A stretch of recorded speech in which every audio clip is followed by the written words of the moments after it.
রাধা অষ্টমী। রাধা অষ্টমী হিন্দু পৌরাণিক কাহিনীর একটি গুরুত্বপূর্ণ উৎসব এবং রাধার আবির্ভাব দিবসকে স্মরণ করার জন্য আবেগ এবং উৎসাহের সাথে পালিত হয়, যাকে দেবী লক্ষ্মীর পুনর্জন্ম বলে বিশ্বাস করা হয়। তিনি হিন্দু পুরাণের একজন বিশিষ্ট ব্যক্তিত্ব। রাধা অষ্টমী কী?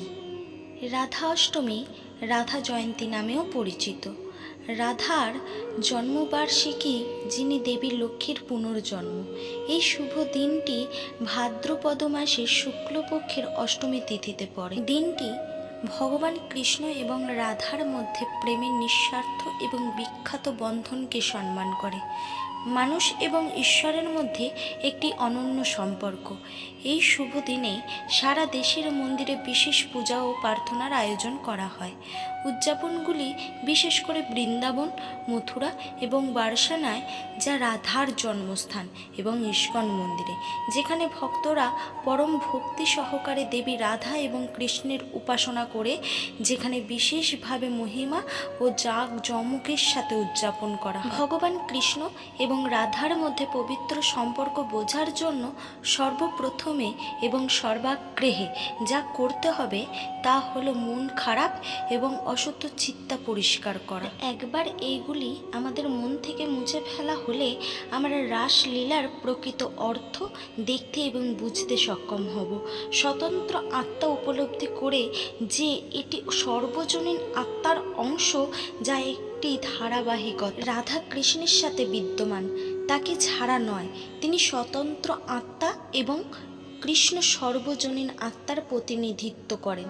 নিম্ন স্তরে আমরা বলি স্বতন্ত্র আত্মা সর্বজনীন আত্মার সাথে মিশে যায়। রাধা অষ্টমী কেন পালিত হয়?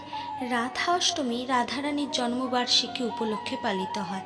হিন্দু পুরাণ অনুসারে ভগবান বিষ্ণু যখন কৃষ্ণরূপে জন্মগ্রহণ করেছিলেন, তখন দেবী লক্ষ্মী রাধারানী রূপে জন্মগ্রহণ করেছিলেন। আমরা সকলেই জানি যে রাধা হলেন ভগবান কৃষ্ণের প্রেমিকা এবং হিন্দু পুরাণে তার উচ্চ মর্যাদা এবং মহান তাৎপর্য রয়েছে। রাধা অষ্টমীর গুরুত্ব কী?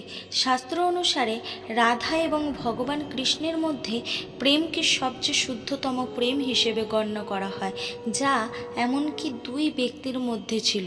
তারা এক আত্মা হিসেবে বিবেচিত হয় এবং তাই ভগবান কৃষ্ণ রাধারানীতে একত্রিত হন। রাধারানীকে সমগ্র মহাবিশ্বের মাতা হিসেবে বিবেচনা করা হয় এবং শ্রী রাধা অষ্টমীর এই শুভ দিনে ভক্তরা শ্রীকৃষ্ণ ভক্তি দিয়ে আশীর্বাদ করার জন্য তার কাছে প্রার্থনা করেন।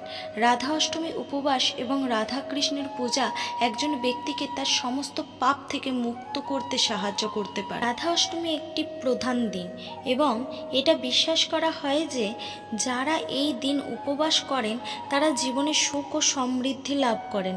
এটা বিশ্বাস করা হয় যে রাধা গায়ত্রী মন্ত্র বা রাধা অষ্টমী মন্ত্র এবং আরতি পূর্ণ ভক্তি জপ করা সমস্ত বাধা অতিক্রম করতে এবং মোক্ষ অর্জনে সহায়তা করতে পারে। রাধা অষ্টমীর ব্রত কিভাবে করবেন?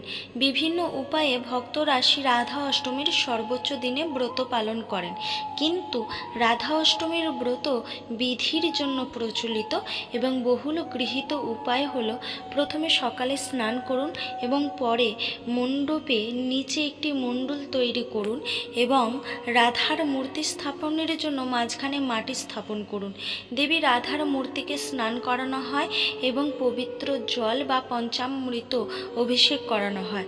রাধারানীর মূর্তির নতুন জামা কাপড়, গয়না এবং ফুল দিয়ে সজ্জিত করুন এবং রাধারানীর গায়ত্রী মন্ত্র পাঠ করুন। রাধা অষ্টমীর মন্ত্রটি হল ওম বিশ্বভানুজয়ে বিদমহি কৃষ্ণ প্রিয়ায়ে ধীমহি তন্ন রাধা প্রচোদয়াৎ। এই বছর উদয় তিথির ওপর ভিত্তি করে রাধা অষ্টমী 10ই সেপ্টেম্বর মঙ্গলবার 11টা 11 থেকে শুরু হবে এবং 11ই সেপ্টেম্বর বুধবার 11টা 46 পর্যন্ত এই সময় থাকবে।